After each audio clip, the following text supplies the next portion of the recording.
새정치민주연합이 결국 외부 인사 영입을 포기했습니다. 원내대표 사퇴 요구까지 나온 뒤였습니다. 민주적인 의사결정 구조가 얼마나 중요한지를 보여준 사건이고 민주연합은 당 지도력 공백 상황을 당분간 이어가게 됐습니다. 불똥이 엉뚱하게 세월호 특별법 여야 협상으로까지 튀어서 오늘 여야 원내대표 회동은 열리지도 못했습니다. 국회 기능이 정지된 상황에서 세월호 유가족들도 오늘 기자회견을 열지 않았습니다. 정치권 소식과 세월호 소식 종합해서 전해드리겠습니다. 박근혜 정부의 밀어붙이기식 정책, 교육 분야도 마찬가지입니다. 문이과 통합을 핵심으로 하는 교육과정 개정이 일선 교사들과 학부모들을 들러리 세운 상태로 추진되고 있습니다. 오늘 지방에서 열린 공청회를 취재했습니다. 이 밖에 CJ그룹 이재현 회장이 삼성 탄원서에도 불구하고 징역 3년형을 선고받은 소식, 현직 부장판사가 어제 법원에 국정원 판결을 두고 법치주의가 죽었다는 글을 올렸지만 대법원이 삭제했다는 소식 등을 전해드리겠습니다. 오늘 뉴스혹은 국토교통부의 장관 띄우기 거짓말을 다뤘습니다. 9월 12일 금요일 뉴스K 잠시 후에 시작하겠습니다.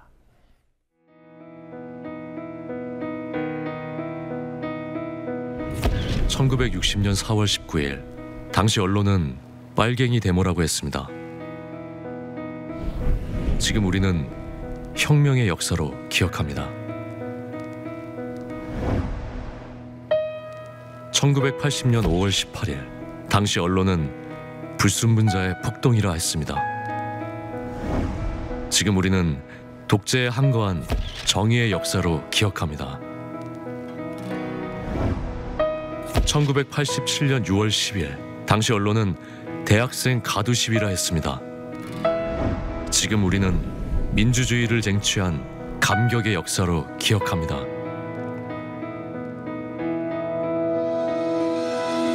백 없고 돈 없는 노동자, 서민, 학생들이 스스로 타올라 역사를 만들었습니다. 현실은 다시 타오를 것을 요구하고 있습니다. 아니, 이미 타오르고 있습니다.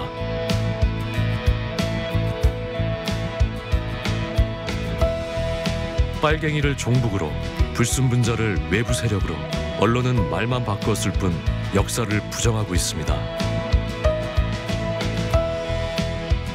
2014년 4월 1일 국민TV가 개국한 이유입니다. 국민TV는 역사를 역사로 기록하겠습니다.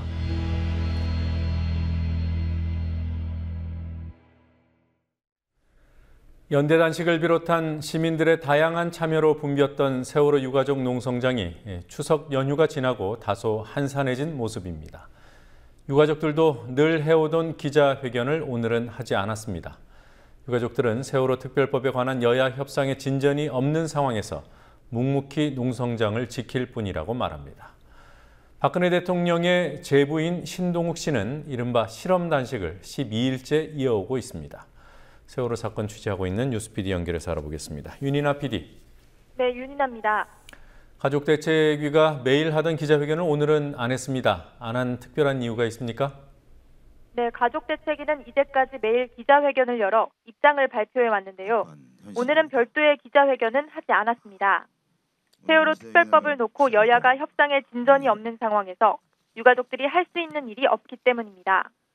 가족대책위 유경돈 대변인은 현 상황에서 정치권이 문제를 해결해야지 유가족들은 농성장을 지키는 수밖에 없다고 말했습니다. 우리가 진짜 청운동, 광화문, 국회에 왜 있겠어요? 다른 건 없어요. 한숨밖에 안 나와요. 이렇게 있어도. 해결이 너무 늦게 되니까. 우리 부모들은 할 수 있는 만큼은 다 할 거예요. 유가족들이 국회 본청과 광화문 그리고 청와대 인근에서 농성을 벌여왔지요. 농성은 계속 유지가 되는 겁니까? 네, 유가족들은 국회 본청과 광화문 광장 그리고 청와대 인근 세 곳에서 농성을 진행 중입니다. 시민들이 찾아와 연대 단식에 동참할 수 있는 광화문 광장 유가족 농성장에는 오늘도 시민 40여 명이 단식에 동참했습니다. 청와대 인근 청운동 주민센터 앞 농성장에는 유가족 10여 명이 농성을 이어갔고 오늘 청와대 민원실에 대통령 면담을 요청하는 민원을 넣었습니다. 오늘 국회 본청 앞에서는 유가족 20여 명이 농성을 이어나갔습니다. 자, 그리고 박근혜 대통령의 제부죠. 동생 박근령 씨의 남편인 신동욱 씨가 이른바 실험 단식을 진행 중입니다. 사람마다 건강 상태와 체력이 다 다른데 실험 단식이라는 게 가능한 얘기입니까? 네, 박근혜 대통령의 제부이자 공화당 총재인 신동욱 씨는 12일째 실험 단식 중입니다. 신 총재는 고 김유민 양의 아버지 김용호 씨가 물과 소금만을 먹으며 40여일간 단식을 하는 것이 불가능하다고 주장하며 실험 단식을 하고 있는데요. 효소를 먹지 않고 물과 소금만 먹고는 절대 40여일간 단식을 할 수 없다는 겁니다. 신 씨는 김용호 씨가 효소를 먹었다고 실토한다면 실험 단식을 중단할 것이라고 강조했습니다. 하지만 세월호 유가족 법률 대리인 원재민 변호사는 오늘 국민TV와의 통화에서 김용호 씨는 물과 소금, 효소를 먹으며 단식을 했고 효소를 먹지 않았다고 주장한 적이 없다고 말했습니다. 유가족들이 청와대 인근에서 박근혜 대통령과의 면담을 요청하며 농성을 하고 있는 것에 대해 신 총재는 불법으로 농성을 벌이고 있는 유가족들을 만나지 않는 것은 당연한 것이라고 말했습니다. 유가족들이 농성장을 모두 치우고 박근혜 대통령에게 면담을 요청한다면 만나줄 확률이 높아질 것이라며 유가족들이 농성을 그만둬야 한다고 말했습니다. 지금 현재 하고 있는 세월호 농성장은 불법으로 증가하고 있는 겁니다. 그들 스스로가 준법을 지키지 않는 그분들을 대통령께서 만나야 될 이유가 없는 것입니다. 네, 자 여기까지 듣겠습니다. 윤현아 PD 수고했습니다. 새정치민주연합의 비상대책위원장 인선 문제가 파동이란 말을 붙여도 무리가 없을 정도로 커졌지요. 민주연합에서는 이상돈 중앙대 명예교수의 비대위원장 영입을 반대하는 데 그치지 않고 박영선 사퇴 요구까지 공개적으로 나왔습니다. 문재인 캠프에서 새정치위원장을 지낸 안경환 교수를 함께 영입하는 방안도 나왔지만 결국 두 교수의 영입이 모두 무산됐습니다. 이런 와중에 세월호 특별법 협의를 벌여야 하는 여야 원내대표 만남은 취소됐고 잠시 긴장했을 새누리당은 관전하는 입장이 됐습니다. 국회 중계 카메라 나가 있습니다. 곽보아 PD. 네, 민주연합 박영선 원내대표 입장이 매우 공공한 상황입니다. 사퇴 요구 어느 정도까지 나왔던 겁니까? 네, 어제 민주연합에서 나온 이상돈 교수 비대위원장 영입 반대 요구는 오늘 박영선 원내대표 사퇴 요구로까지 한 발짝 더 나아갔습니다. 전병헌, 노영민, 이상민 의원 등 3선 의원들이 주축인 혁신 모임 11명은 오늘 원내대표와 비대위원장직 두 자리에 대해 모두 사퇴를 요구한다는 메시지를 당 지도부에 전했습니다.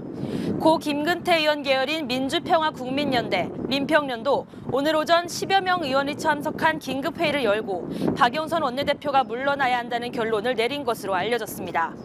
상당수 중진 의원들의 김근태계 의원들까지 사퇴를 요구하면서 박영선 원내대표가 사면 초과에 빠지게 됐습니다. 자, 어제는 이상돈 교수 영입설만 나왔지만 반발이 거세서인지 아니면 원래 그랬던 것인지 안경환 교수까지 영입해서 이른바 투톱을 추진한다고 했지요. 결국 무산이 되긴 했습니다만 이상돈, 안경환 이 조합도 안 된다는 입장이었습니까? 네, 안경환 교수는 지난 대선 문재인 캠프에서 새정치위원장을 맡았던 만큼 민주연합 당내에서 안 교수에 대한 반대의 목소리는 없었습니다. 그러나 어제는 이상돈 카드만 꺼냈다가 오늘 급히 안 교수를 끼워 넣는 듯한 과정을 문제 삼으면서 결국 이상돈, 안경환 모두를 거부한다는 말이 나왔습니다. 정청래 의원은 오전 기자회견에서 이상돈 교수의 단독 비대위원장 영입 반대 목소리가 커지니 당 지도부가 공동 비대위원장을 카드를 들고 나온 것이라며 얄팍한 실수라고 비난했습니다. 박영선 원내대표가 제대로 된 의견 수렴 없이 언론에 일단 이상돈 교수를 띄운 뒤 분위기를 살피려 했다는 해석까지 나오면서 이상돈, 안경환 투톱 불가로는 박 원내대표 사퇴 요구로까지 나가게 됐습니다. 이상돈 교수 반대 성명에 참여했던 홍익표 의원은 오늘 국민TV 인터뷰에서 추진 과정의 문제를 지적했는데요. 그 대목 들어보시겠습니다. 그럼 전혀 설명 없이 일방적으로 그 언론을 통해서 제가 기자들 전화 받고 이상돈 교수라는 걸 알게 됐어요. 대부분이 그렇습니다. 그리고 당내 주요 당직자들, 뭐 사무총장을 비롯해서 정책위 의장, 뭐 등등 주요 당직자들도 다들 언론 보고 알았다는 거예요. 그렇다면 이거는 정상적인 당내 의사 결정 구조에서도 논의를 안 했다는 얘기인데요. 이건 저는 중대한 문제라고 생각합니다. 박영선 원내대표가 당내 물밑 조율을 전혀 안 한 겁니까? 네, 문재인 의원의 조언을 듣는 정도의 조율은 있었지만 더 적극적이고 광범위한 정도의 당내 의견 수렴 절차는 없었던 것으로 전해집니다. 오늘 오전 원내대책회의는 주로 박 원내대표가 공동 비대위원장 체제와 인선 과정에 대해 주요 당직자들을 설득하는 시간이었다고 박수현 대변인이 설명했는데요. 의견 수렴 절차가 없었음을 간접적으로 보여준 대목입니다. 박지원 의원이 수혈을 하더라도 혈액형이 같아야 한다며 이상돈 반대론을 적극적으로 폈고 정동영 상임고문도 박영선 대표의 세 번째 덜컥수라고 표현한 것으로 볼 때 당 지도자급이나 원로급과의 사전 조율도 없었던 것으로 보입니다. 박범계 원내대변인은 공동 비대위원장 체제는 독단적 결정이 아니라고 박영선 원내대표를 방어했지만 현역 의원들과의 상의가 있었냐는 질문에는 뚜렷한 답을 하지 못했습니다. 네, 이런 상황에서 결국 무산이 된 것인데요. 민주연합에서는 뭐라고 발표를 했습니까? 네, 조금 전 박수현 민주연합 대변인은 브리핑에서 박영선 원내대표가 문희상, 정세균, 김한길, 박지원, 문재인 의원과 논의한 결과 이상돈, 안경환 교수가 고사했기 때문에 영입이 현실적으로 어렵다는 결론을 내렸다고 발표했습니다. 박 대변인 말대로 두 사람은 이미 고사 입장을 분명히 밝힌 바 있습니다. 이상돈 교수는 오늘 오후 국민TV와의 통화에서 이미 추동력을 잃은 것 같다며 비대위원장직 고사의 뜻을 밝혔습니다. 직접 들어보시겠습니다. 나중이라도 박 대표가 설득에 성공해서 이제 합의가 됐다 이렇게 하면은 이렇게 다시 맡으실 수 있으신가요? 그럴 질문은 의미가 없을 것 같아.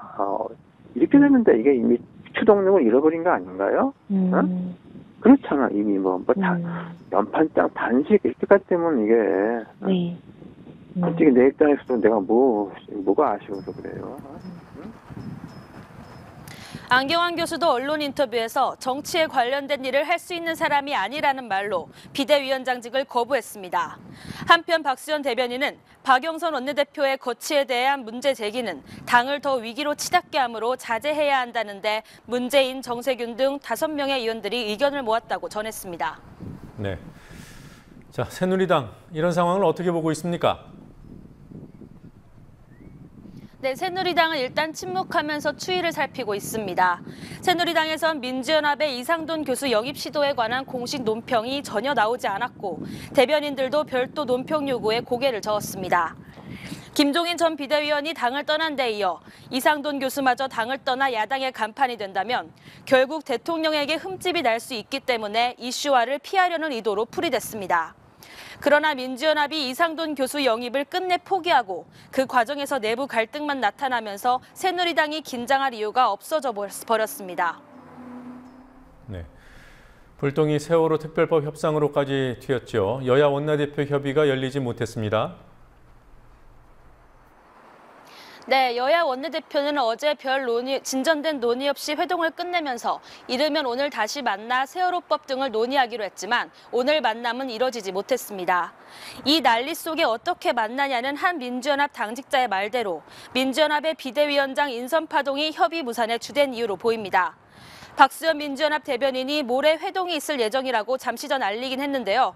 이번 파동으로 박 원내대표의 당내 입지가 크게 흔들리면서 대여 협상력마저 손상됐다는 평가가 나옵니다. 이런 가운데 주호영 새누리당 정책위의장은 국회법에는 국회 파행에 대해 의장이 할 수 있는 권한이 많다며 정의화 국회의장에게 그 권한을 행사해 15일 본회의를 개최하라고 압박했습니다.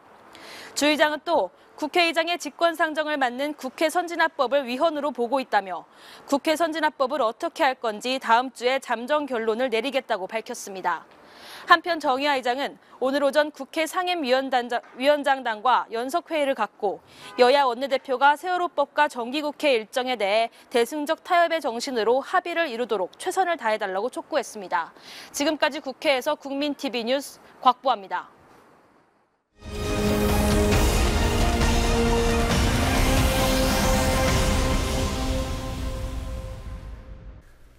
법원이 이재현 CJ그룹 회장에게 징역 3년의 실형을 선고했습니다. CJ 일가와 재산 다툼을 벌인 삼성 일가가 여론과 회사 이미지를 고려해 냈다고도 평가받는 탄원서는 큰 힘을 발휘하지 못한 것 같습니다. 박근혜 정권의 재벌 길들이기가 법원 판결에까지 영향을 미쳤다는 시각이 나오지만 대법원 판결까지 봐야 한다는 견해도 있습니다. 김종훈 PD가 취재했습니다. 이재현 CJ그룹 회장이 현재 상태로는 수감 생활을 견뎌낼 수 없으니 선처해달라.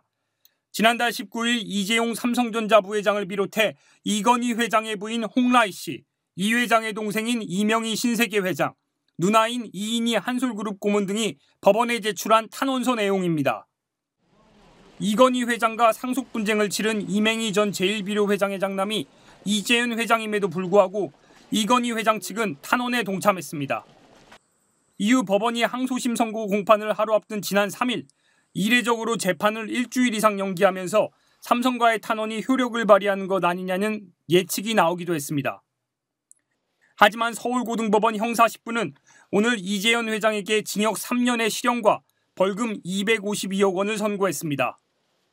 징역 4년에 벌금 260억 원이 선고됐던 1심에 비해 낮아진 형량이지만 251억 원 상당의 조세 포탈, 115억 원 상당의 법인자금 횡령, 309억 원 상당의 배임 혐의를 유죄로 인정했습니다. 법원은 이 회장이 CJ그룹 대주주라는 영향력을 이용해 일부 직원들로 하여금 이 회장 개인의 재산을 관리하게 하면서 조세를 포탈하는 등 범행을 저질렀다며 유죄 선고 이유를 밝혔습니다. 이 회장은 지난해 7월 국내 비자금 3,600여억 원, 해외 비자금 2,600여억 원 등 총 6,200여억 원의 비자금을 차명으로 운용하면서 546억 원의 세금을 내지 않고 960억 원 상당의 국내외 법인 자산을 빼돌린 혐의 등으로 구속됐고 재판에 넘겨졌습니다. 또 일본에서 개인 부동산을 사들이면서 CJ그룹 해외 법인을 보증인으로 세우는 방식으로 회사 측에 392억 원 상당의 손해를 끼친 배임 혐의도 받았습니다.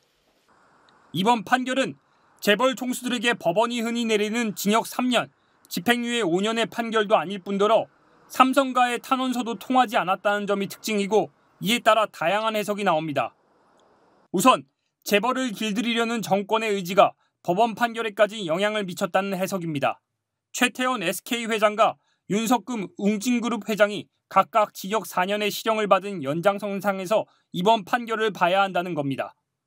한편에서는 이건희 회장과 크게 갈등한 이맹희 전 회장의 아들을 선처해달라는 탄원은 삼성의 이미지 관리용 제스처일 뿐 무게가 실리지 않았고 그 사실을 법원도 알고 있기 때문에 별다른 압박을 받지 않았다는 해석도 나옵니다.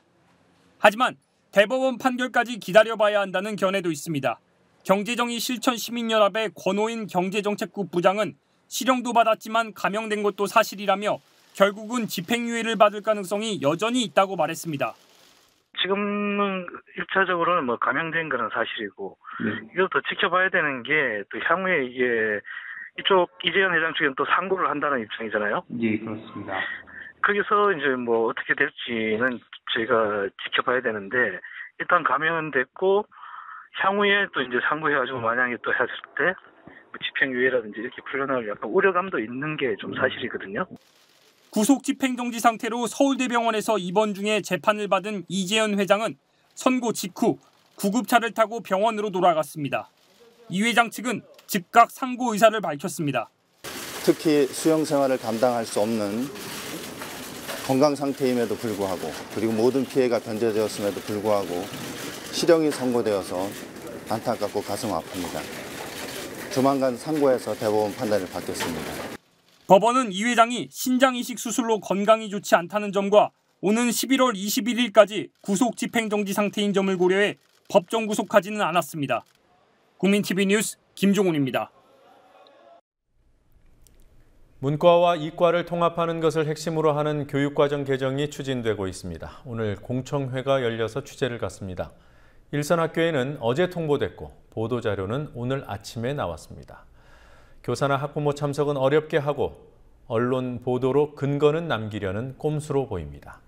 공청회 현장에서 만난 교육부 공무원은 비판적인 취재라고 생각을 했는지 뉴스K 카메라를 막는 등 인터뷰를 거부했습니다. 성지훈 PD가 취재했습니다. 오늘 오후 충북 청주에 있는 한국교원대학교에서 문이과 통합형 교육과정 개정을 위한 공청회가 열렸습니다.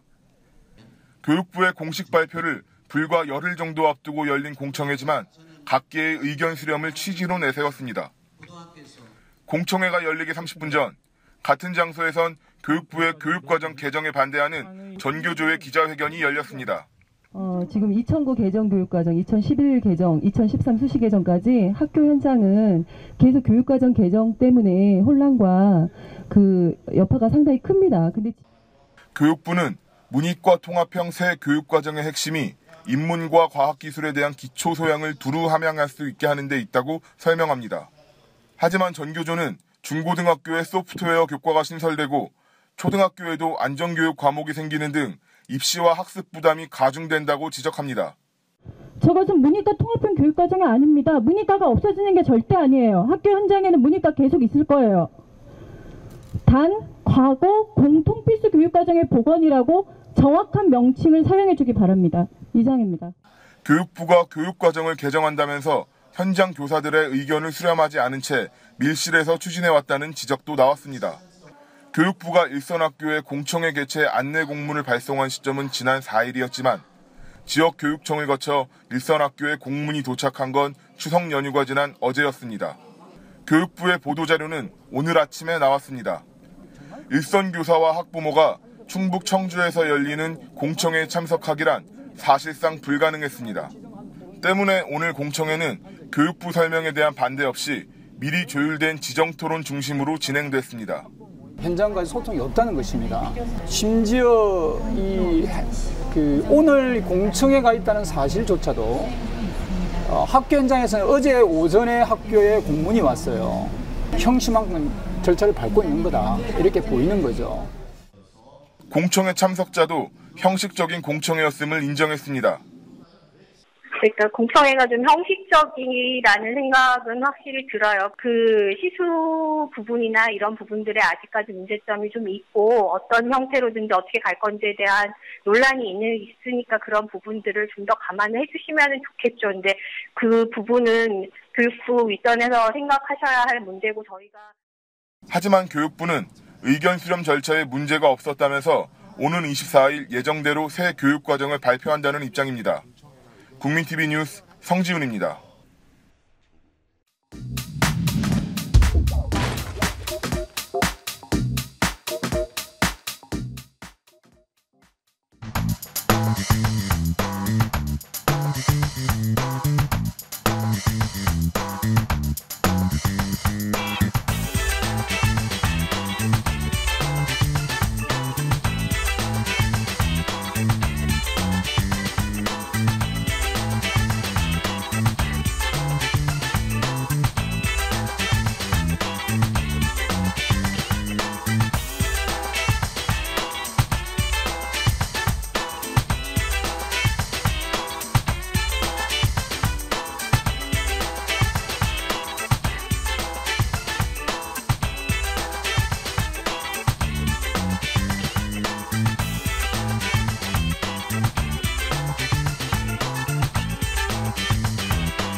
박근혜 대통령 집권 첫 해 전국을 뒤흔들었던 국정원 대선 개입 재판에서 1심 정치 개입 유죄, 대선 개입 무죄라는 어정쩡한 판결이 나오자 언론사마다 보도 방향이 엇갈렸습니다.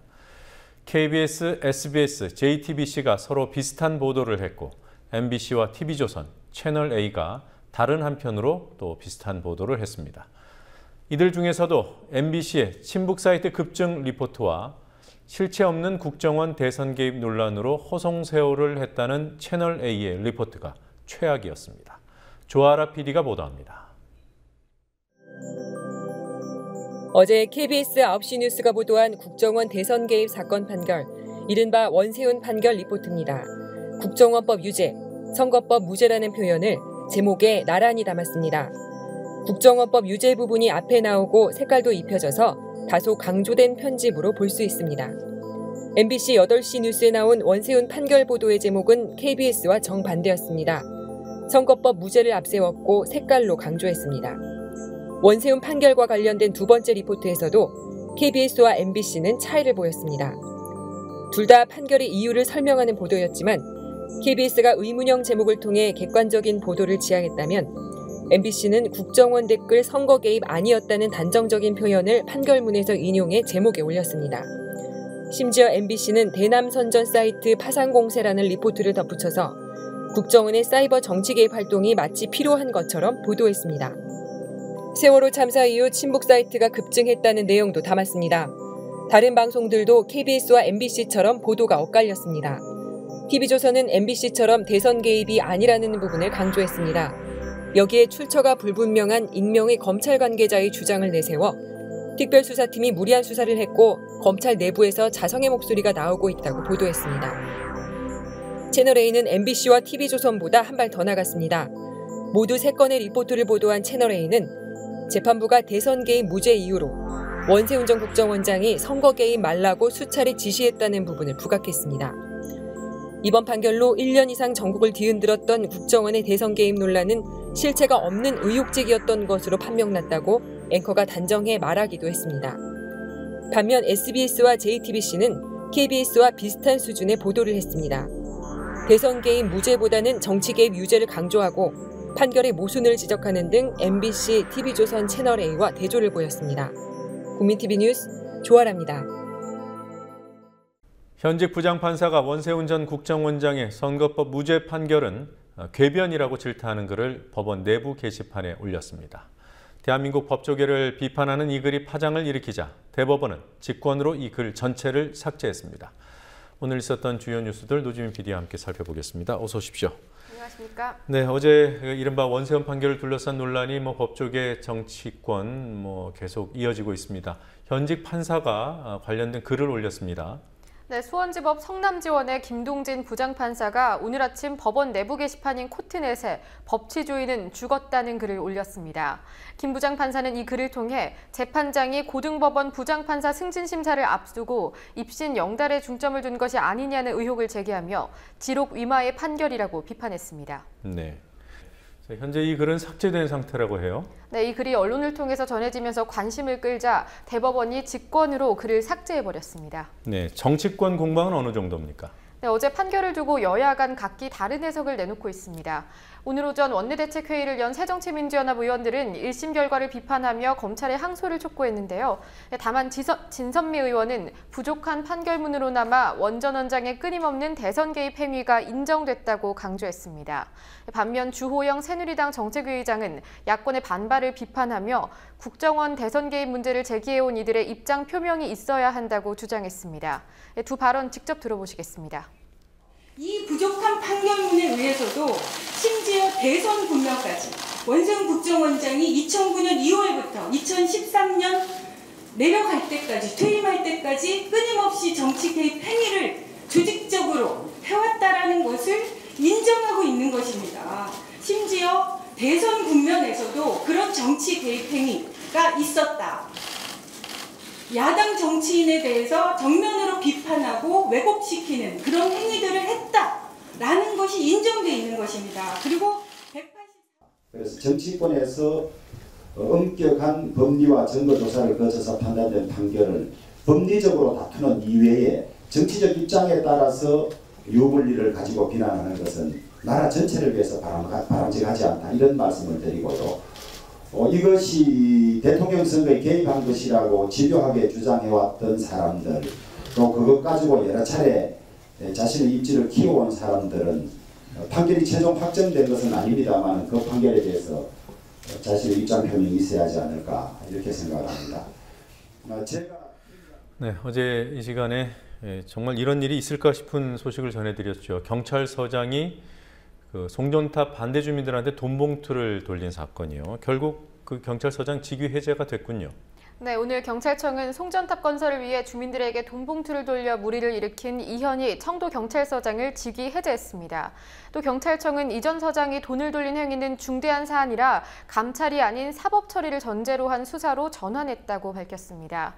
현재 경찰청 지능범죄수사대는 감찰과는 또 별개로 이전 서장뿐 아니라 청도경찰서와 한전 사이에 어떤 유착관계가 있는지를 밝히기 위한 수사에 착수했습니다. 네, 그 돈을 건넨 한전 측 대구경북지사장이군요. 이 사람은 어떻게 됐습니까? 네, 한전 측 역시 오늘 대구경북지사장을 직위 해제했는데요. 하지만 돈의 출처는 아직 밝혀지지 않았습니다.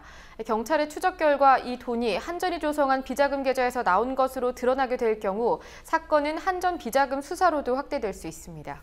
이게 아무래도 경찰 그리고 한전 공기관 이렇게 얽혀 있는 사건이기 때문에 수사가 제대로 될까 주민들이 좀 우려가 있겠습니다.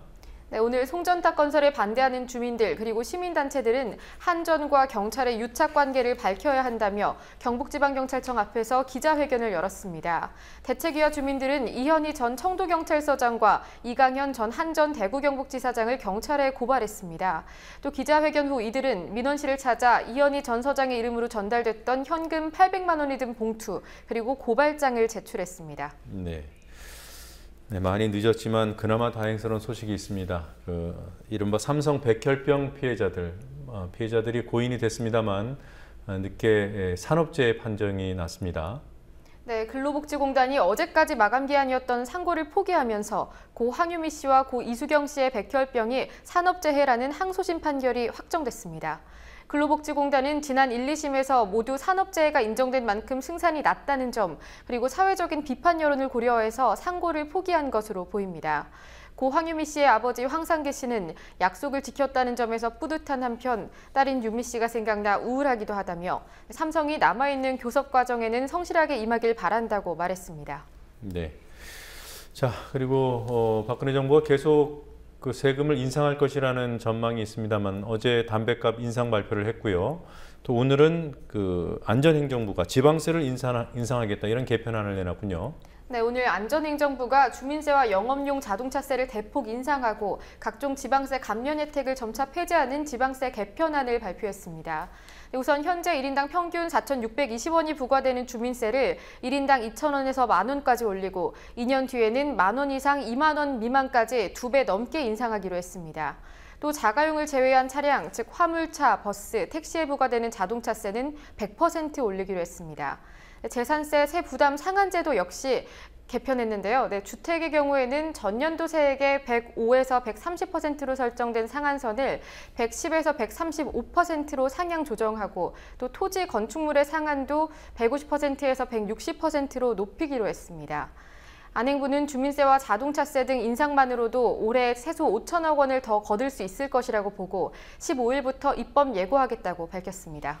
네, 어떤 반응들이 나오고 있습니까? 네, 시민단체는 이번 지방세 개정안이 부자 증세 없이 서민에게 세부담을 떠넘기는 개정안이라고 일제히 비판했습니다. 참여연대는 이번 지방세제 개편안은 사실상 부자들에게 해당되는 과세는 없고 서민들의 세금만 인상돼 이 정부에서는 세금 제도마저 불평등하다는 것을 입증했다고 질타했습니다. 경실련 역시 성명을 냈습니다. 정부가 아니란 인식에 근거해서 서민 증세 정책을 지속한다면 대다수 서민들과 함께 조세 저항 운동도 불사하겠다고 강력 경고하는 내용이었습니다. 네. 그리고 이미 설계 수명이 다한 원전이죠. 월성 원전 1호기. 결국은 연장해서 쓰자 이런 결론이 난 겁니까? 네, 오늘 원자력안전위원회에서 월성 1호기 원전의 계속 운전이 적합한지에 대한 원자력안전기술원의 첫 번째 보고가 있었는데요. 네, 이 자리에서 원자력안전기술원은 주기적 안전성 평가와 주요 기기 수명 평가, 방사선 환경 영향 평가 등을 실시한 결과 월성 원전 1호기가 계속 운전하는 데 적합하다고 보고했습니다. 네, 오늘 보고는 초안이고 이후 전문위원 심의와 원자력안전위원회의 심의가 남아있는데요.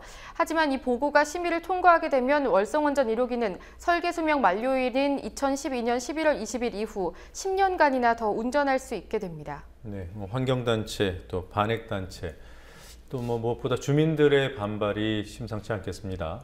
네, 오늘 환경단체와 반핵단체들은 원안위가 위치한 광화문 KT 본사 앞에 모여서 오늘 보고는 수명을 연장한다는 결론을 내려놓고 한 형식적 보고다 이렇게 비판했습니다. 이들은 원자력안전기술원이 주기적 안전성 평가 보고서 등 안전성 확인의 근거가 되는 주요 시험 문서는 공개하지 않은 채 안전하다는 결론만 담긴 보고서를 제출했다며 월성원전을 당장 폐기해야 한다고 주장했습니다. 한편 월성원전 1호기가 위치한 경북 경주 주민들은 월성원전 홍보관에 모여서 이주 대책을 요구하는 집회를 가졌습니다.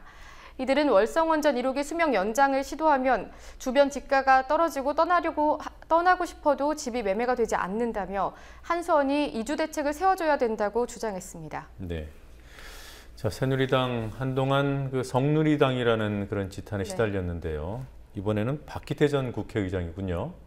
네, 어제 오전 강원도 원주의 한 골프장을 방문한 박 전 의장이 골프장의 여성 KD인 A씨의 신체를 만졌다고 CBS 노컷뉴스가 보도했습니다.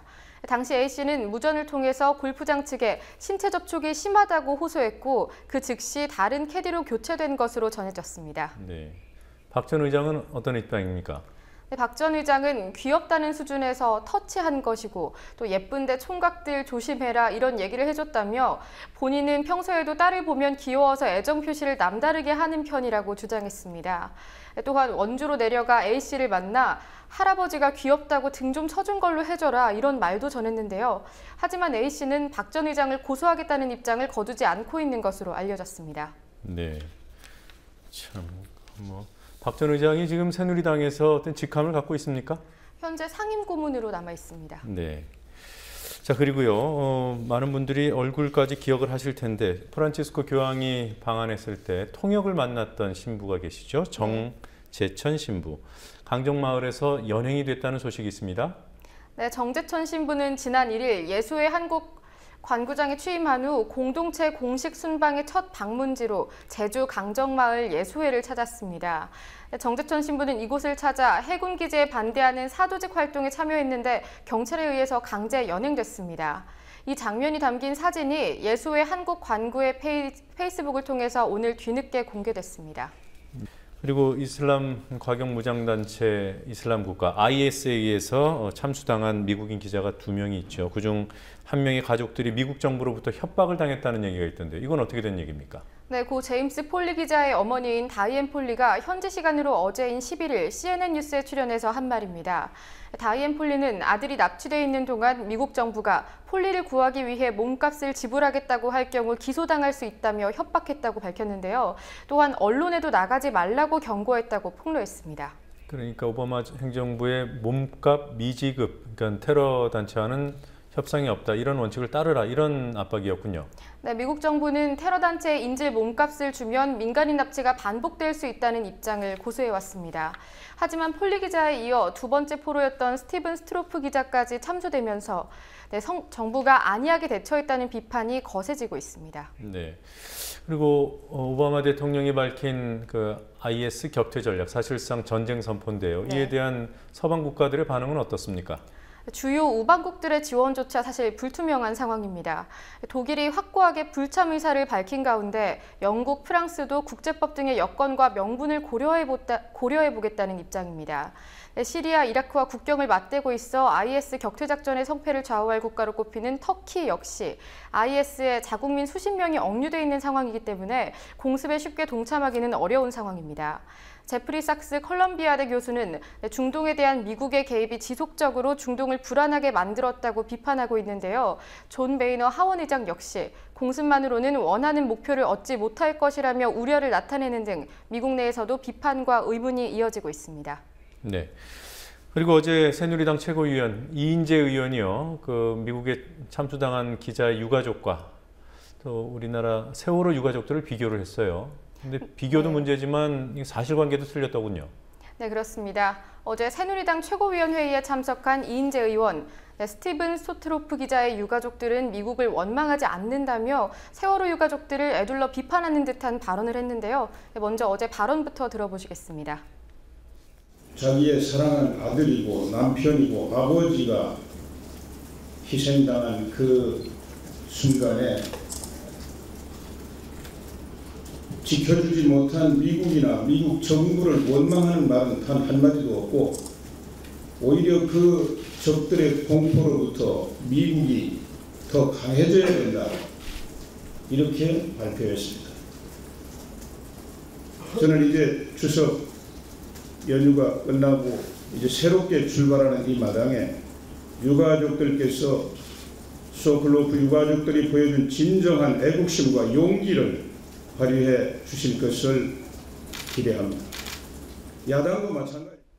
네, 방금 들어보신 발언과 직접 성명서를 확인을 해봤는데요. 사실은 좀 달랐습니다. 네, 성명서에는 우리의 적이 두려움이라는 무기를 가지고 우리를 인질로 삼는 것을 허용하지 않을 것이다 라고 적혀 있었는데요. 이 의원은 이 말을 미국이 볼모로 잡혀선 안 된다고 자의적으로 해석한 데 이어 미국이 더 강해져야 한다는 말로 둔갑시키기까지 했습니다. 네, 뭐 이런 문구에 대한 해석은 그렇다 치고요. 네. 그러니까 이인재 최고위원 얘기인 즉슨 세월호 유가족들은 애국자가 아니다, 나라를 원망만 한다, 뭐 이런 식의 폄훼에 해당이 되는군요. 네, 그런 의도로 이용을 한 것으로 보입니다. 네, 자, 여기까지 보겠습니다. 수고했습니다.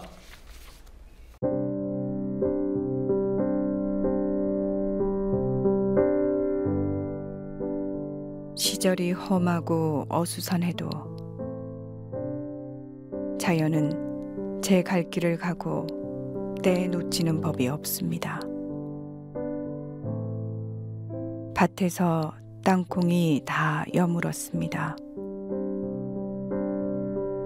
한 수레씩 뽑아다 땅콩을 땁니다. 올해 땅콩은 병 없이 잘 자랐습니다. 그래도 덜 떨어진 녀석들이 없을 수는 없죠. 어디서나 보게 되는 미숙한 존재들은 일수 제가 잘난 줄 착각하고 내댑니다.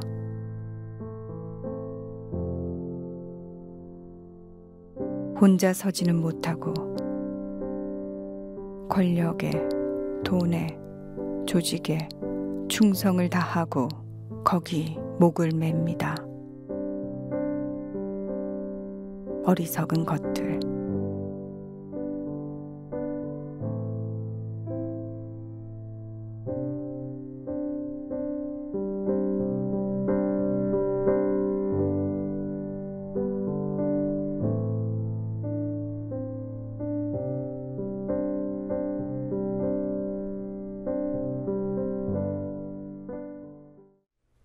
법치주의는 죽었다. 앞서 전해드린 대로 현직 판사가 원세훈 판결에 대해 쓴 글입니다. 대법원은 정치적 중립을 훼손한 글이라고 삭제해버렸지만 뉴스K는 이 글이 법조계는 물론 일반 시민들에게도 울림이 클 것으로 판단합니다. 오늘 뉴스 매진말은 김동진 판사의 글을 발췌해 읽는 것으로 대신하겠습니다. 법치주의는 죽었다. 판사와 검사의 책무는 법치주의를 수호하는 것이다. 헌법이 판사와 검사의 독립성을 보장해주면서 법과 양심에 따라 재판에 임하라고 하는 준엄한 책무를 양 어깨에 지운 것은 판사와 검사는 정치 권력과 결탁하지 아니한 채 묵묵히 정의 실현의 길을 걸어야 한다는 대의 명분이 전제되어 있는 것이다. 그런데 현재의 나는 대한민국의 법치주의가 죽어가는 상황을 보고 있다. 현 정권은 법치 정치가 아니라 패도 정치를 추구하고 있으며 그런 과정에서 법치주의를 지키기 위하여 고군분투한 소수의 양심적인 검사들을 모두 제거하였다. 오히려 국정원의 선거 개입을 덮으려는 입장의 공안부 소속 검사들이 국정원 댓글 사건의 수사를 지휘하게 되었다. 서울중앙지법 형사 21부는 어제 국정원 댓글 판결을 선고하였다. 2012년 대통령 선거 당시에 국정원이 조직적으로 정치 개입을 한 것은 맞지만 선거 개입을 한 것은 아니라고 하면서 공직선거에 관한 무죄 판결을 선고하였다.